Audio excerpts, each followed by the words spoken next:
Hello friends, I am going to talk to you about the poem A Martian Sends a Postcard Home, written by Craig Raine.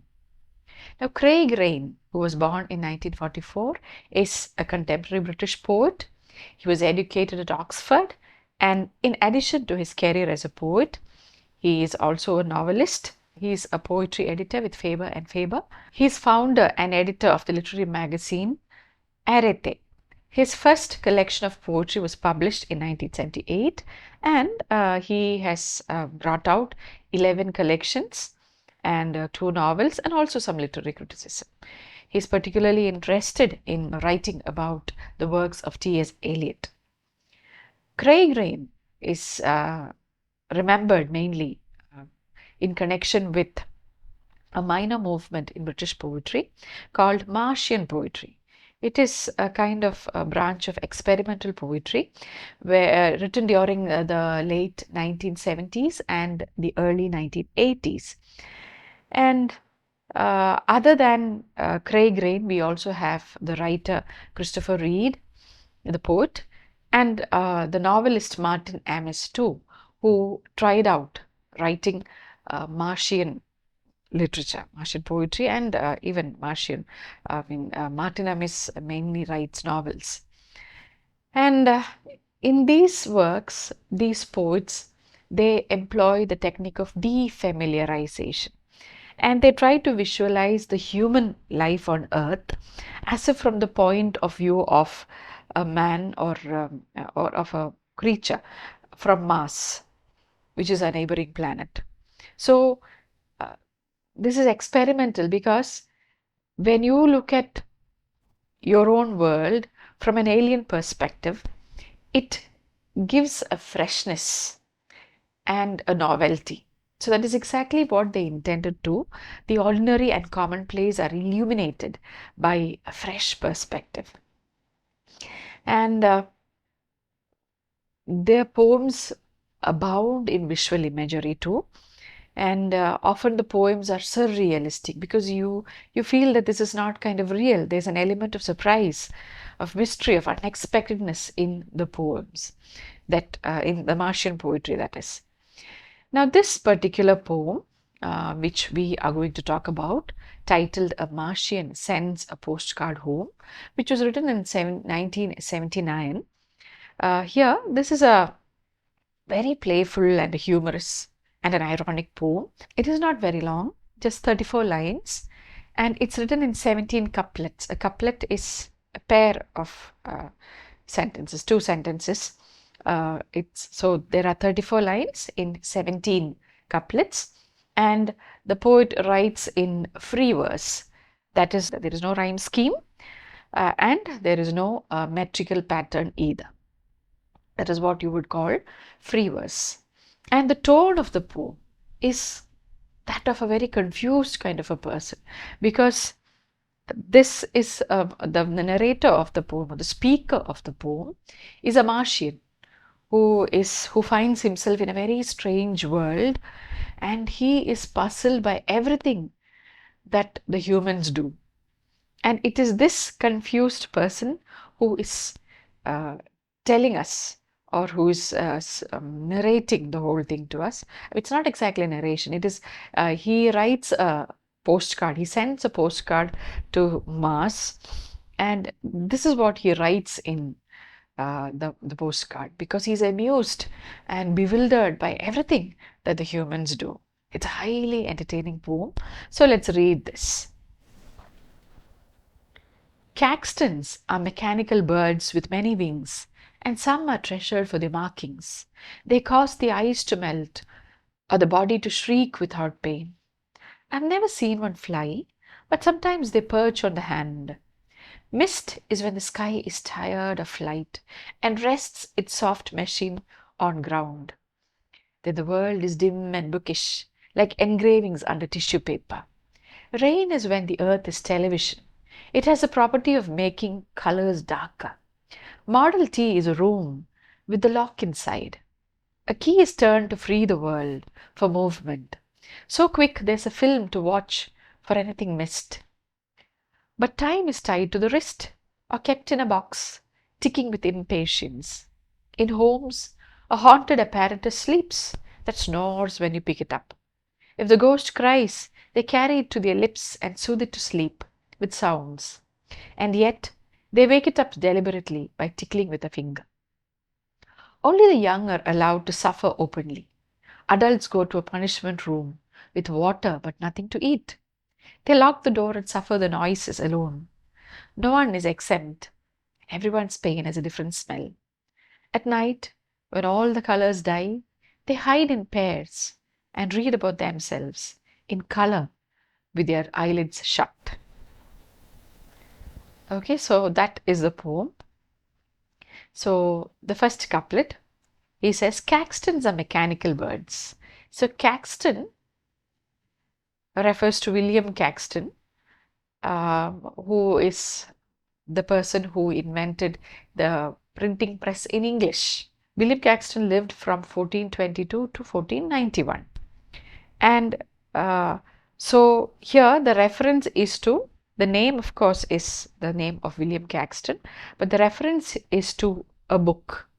So Caxtons are mechanical birds with many wings because the pages look like wings.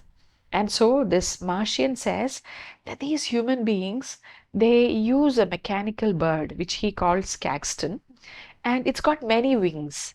And some are treasured for their markings, and some of these mechanical birds, and it's called a bird because it's got wings. Every leaf of the book is considered a wing. And so they are mechanical birds because they are not exactly like the other birds. But since they have wings, he prefers to call them birds. And they are treasured for their markings in the sense that there are some markings on these birds. What he means is the print, the writing on these pages. And some of them are treasured, they are valued for the markings that are made on them.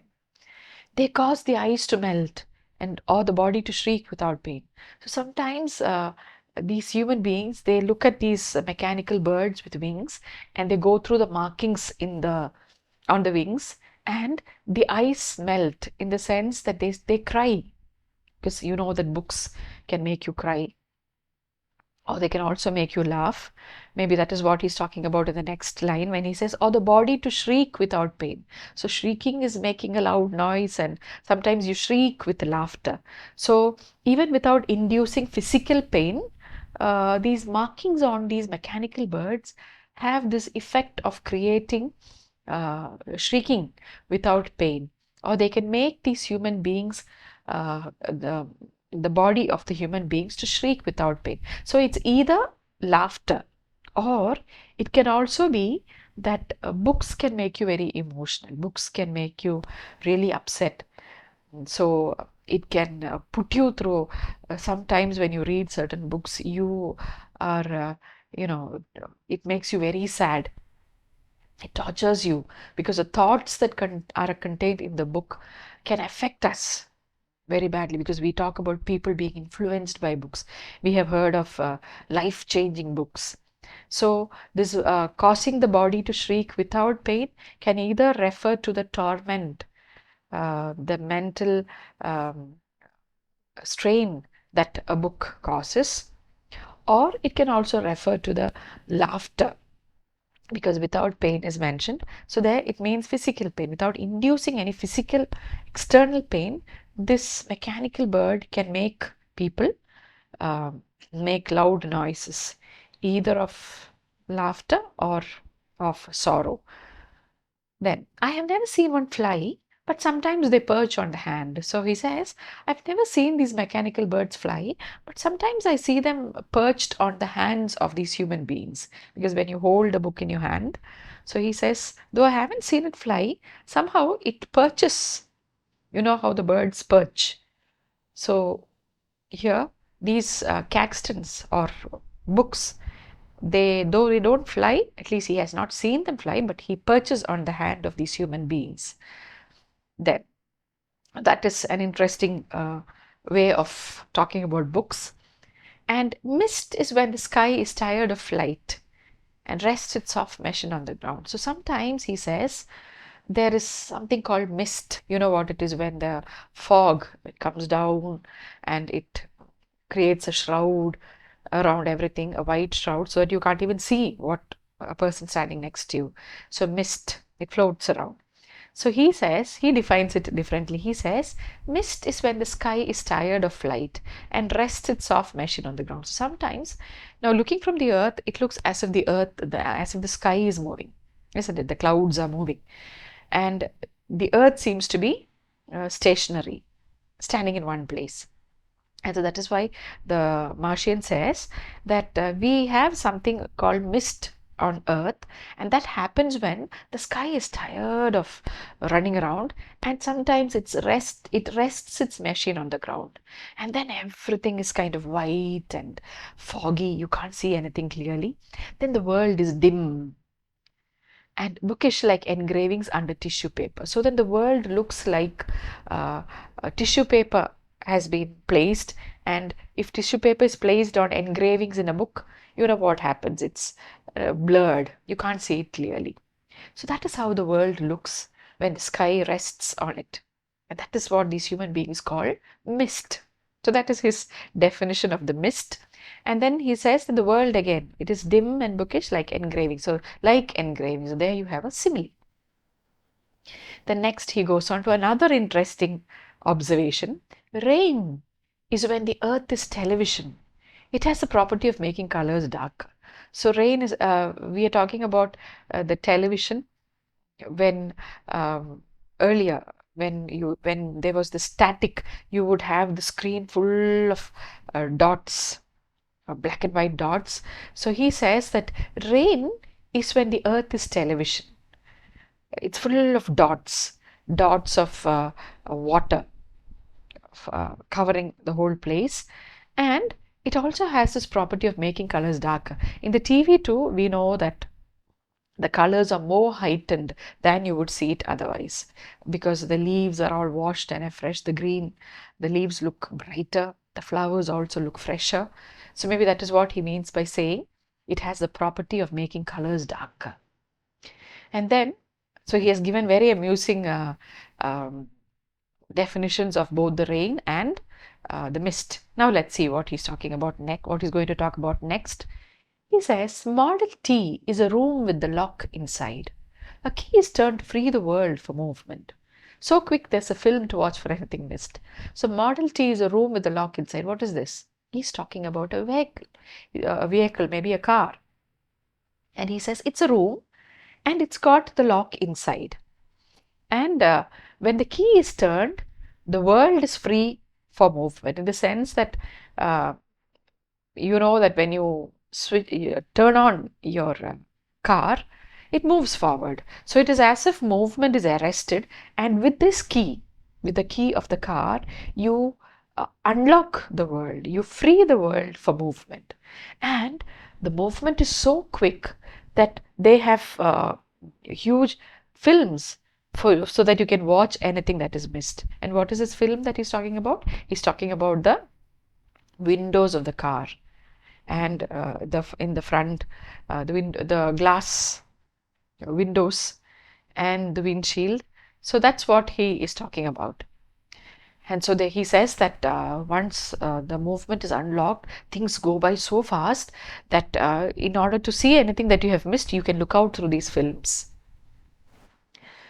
But time is tied to the wrist. And then he says another strange thing on earth is that time is arrested. It is tied to the wrist, or it's kept in a box. So it's either a timepiece or a wristwatch that he's talking about, or a clock, which is box shaped, or it's either square or rectangular shape. So time, people walk about with time tied onto their wrist or put inside a box, and it keeps on ticking with impatience. You know how the clock ticks. So the time is terribly impatient. Why? Because it's kept tied or it's kept locked in a box. So the time is always ticking impatiently so that it can break out and come out. The next one. In homes, a haunted apparatus sleeps that snores when you pick it up. If the ghost cries, they carry it to their lips and soothe it to sleep with sounds. And yet they wake it up deliberately by tickling with a finger. Now, this has been variously interpreted. I think the most obvious interpretation would be that this is a telephone. A haunted apparatus sleeps because it is silent most of the time and it snores when you pick it up. So when you pick up the phone and put it to your ear, you can hear the dial tone, isn't it? So that is what he means by saying it snores when you pick it up. And sometimes this thing cries, this ghost, this haunted apparatus. Uh, what is haunted? Where that something that is inhabited by a ghost or something. So this creature, most of the time it's sleeping, but when you pick it up, you can hear it snoring. And if it cries, if the ghost cries, immediately people carry it to their lips and they say something to it. They soothe it to sleep with sounds. So they say something into it, to it, and then it stops crying. Means the phone stops ringing when you pick it up and put it to your lips. And yet they wake it up deliberately by tickling with a finger. So, but what is the strange thing is that these human beings, instead of allowing this haunted apparatus to lie there silently, they put it to sleep and uh, occasionally they prod it back. They wake it up by tickling it with a finger deliberately. By tickling with the finger. Tickling with the finger, I think you dial earlier when we had the phone in which you had the numbers, you had to press each switch in order to dial a number, or sometimes you just dial it around. There was the old phones with those with the circular kind of dial, and so they tickle it with fingers in order to wake it up deliberately. So he says these human beings are strange. Instead of letting it lie, they put it to sleep and again they go and wake it up deliberately, tickling with a finger. So I too believe that this interpretation is the most suitable because it definitely matches the description of a phone. But I also read another interpretation that this is a baby. The haunted apparatus sleeps and it snores when you pick it up. And of course, a baby. And if it cries, they immediately take it to their lips. They, the adults, if the baby cries, they take it up and hold it and they whisper something to it. So they carry it to the lid, they kiss it and they whisper soothing words and they put it back to sleep. And yet they wake it up, and yet they often in the mornings they wake up the sleeping babies with their fingers, with slight touches on their fingers. Somehow I would go with the first interpretation, but then it has been interpreted this way too, both as a telephone and as a baby. Uh, Only the young ones are allowed to suffer openly. Adults go to a punishment room with water but nothing to eat. So now this again has two interpretations. One is that the only young people suffer openly in the sense that they cry openly, maybe, or express their feelings openly. Whereas the adults, they always prefer to go into a room and they, you know, vent the emotions inside the room and only noises are heard outside. They lock the door and they make noises or they cry loudly or whatever. That is one interpretation. But then looking at many other things, you can see that he's the reference is to the bathroom or the toilet where you go in to relieve yourself, because that's why he says only the young are allowed to suffer openly, because you know that little children, toddlers, etc., they are allowed to use their potties outside the bathroom until they get toilet training. You allow them to uh, to use the potty outside the bathroom. But adults definitely go inside. So he calls it a punishment room because he doesn't know what's happening inside. And inside that room, there is just water and nothing to eat. But once in a while, the adults go into that room, they lock the door and suffer the noises alone. So there is some kind of noises, that I'm not explaining those noises. And he says no one is exempt. All human beings at one time or the other, I can see them running and locking themselves up inside this room where there is no food, only water, and from where you can hear strange noises if you listen carefully. And everyone's pain has a different smell, he says. So no interpretations, you can interpret it on your own. So then this definitely, I think he is talking about the toilet. And so that again is a very funny kind of way to look at it, a punishment room, a place where you make noises and you emit different kinds of smell. So that is a very funny description of the bathrooms. And then what happens at night? At night, when all colors die, they hide in pairs and read about themselves. So at night, when all colors die, means when the night falls, you cannot see any colors. It's just black darkness. And then what do these people do? They hide in pairs. In the sense, husband and wife, they retire to their rooms and they hide there because they go inside and close the doors. And they read about themselves in color with their eyelids shut. And they read about themselves here, it means that they sleep and they dream. So yeah, they with reading with eyelids shut actually refers to dreams. And their dreams are often colorful. So it is said that they dream colorful dreams with their eyelids shut. So that is how the poem ends. So what do you think about it? Isn't it a real fun poem? Because as said earlier, the perspective of an alien, it gives a freshness to the whole thing. Don't you find it very amusing?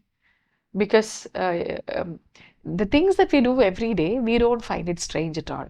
But just imagine if a person from another planet, if at all they exist, if they come here and if they look at the things that we are doing, this is exactly what they would think. And this reminds me of the Hindi movie PK.